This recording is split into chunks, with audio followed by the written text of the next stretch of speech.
Baik, Assalamualaikum warahmatullahi wabarakatuh. Perkenalkan nama saya Nadira Yuniar dengan NIM 10 12 40 15. Saya berasal dari kelas C424, jurusan S1 Manajemen.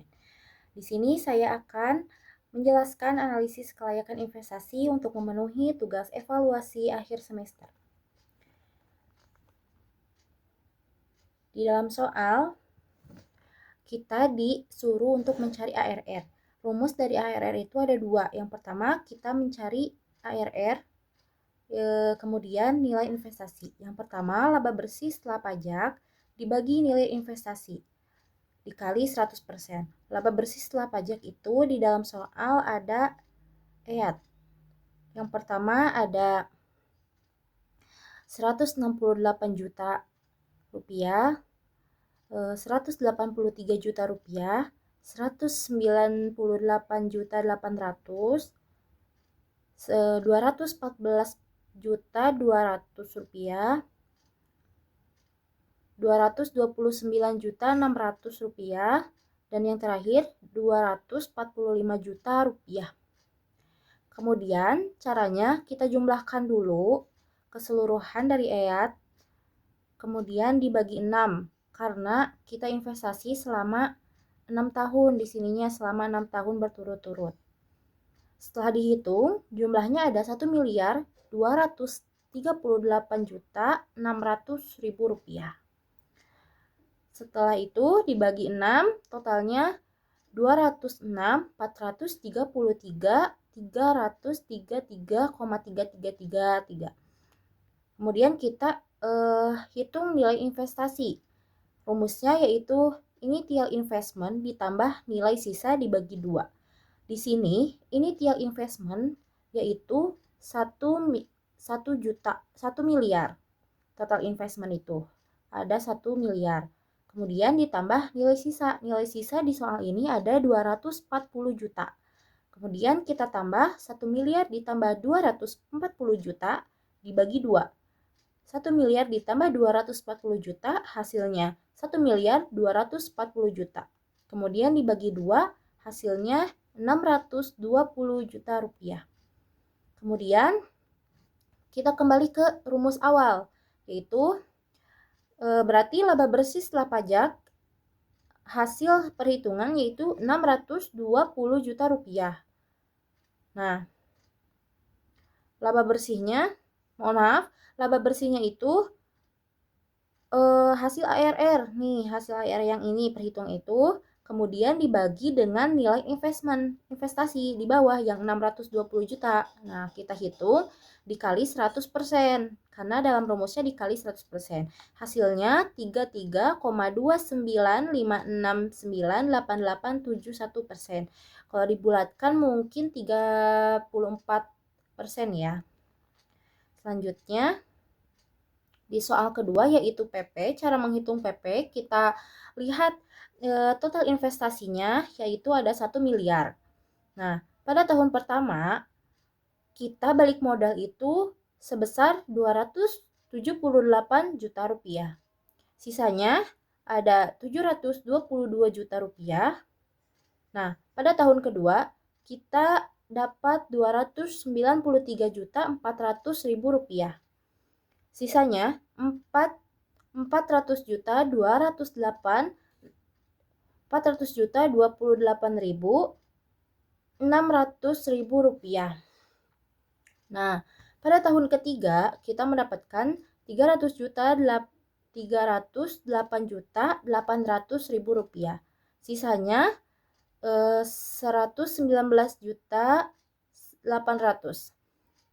Nah, pada tahun keempat itu sudah lebih dari sisa investasi yang kita dapat gitu. Jadi kita hitungnya nilai sisa tahun ketiga dibagi pendapatan di nilai keempat. Nilai pendapatan di tahun keempat yaitu 324.200. Jadi nilai sisa 119.800 dibagi dengan 324.200 dikali 12. Hasilnya 4,4.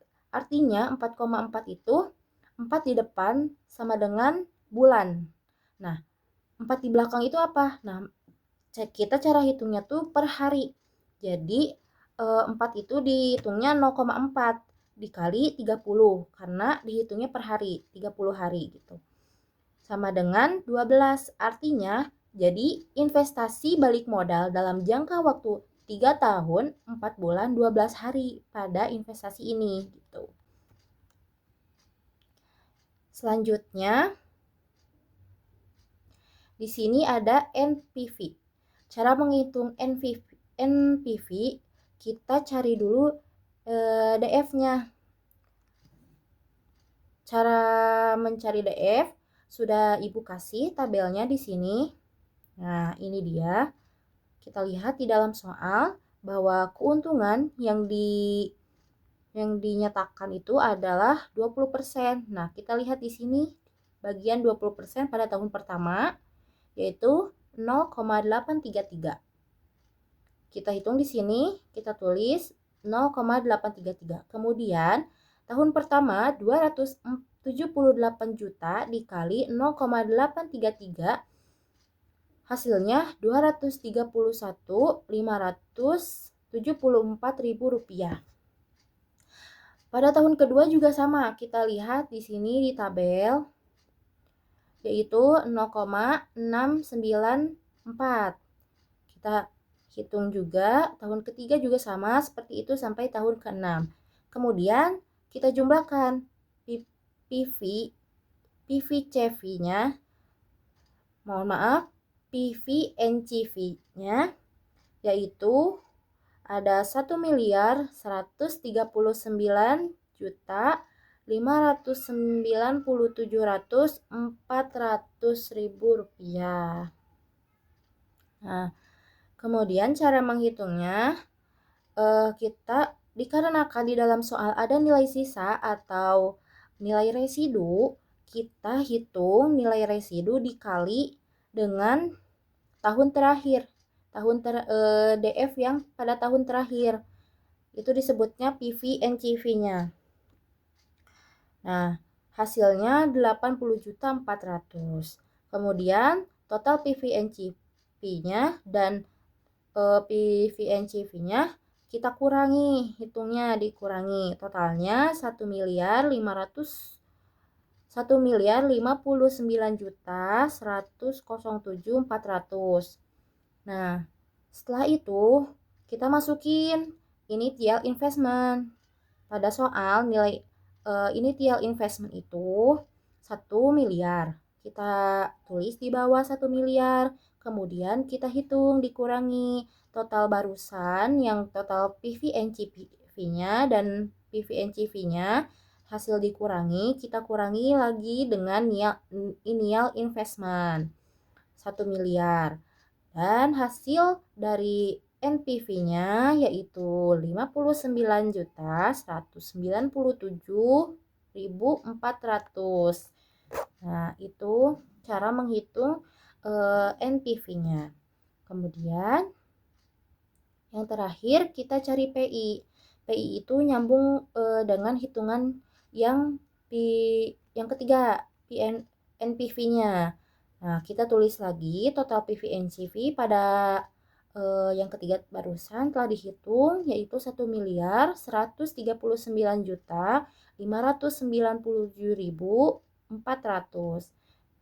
Dihitung kembali dengan nilai PV-NCV-nya 80.400 dikurangi. Nah, totalnya 1.059.197.400. Kemudian setelah ditotalkan kita dibagi dengan initial investment yaitu 1 miliar.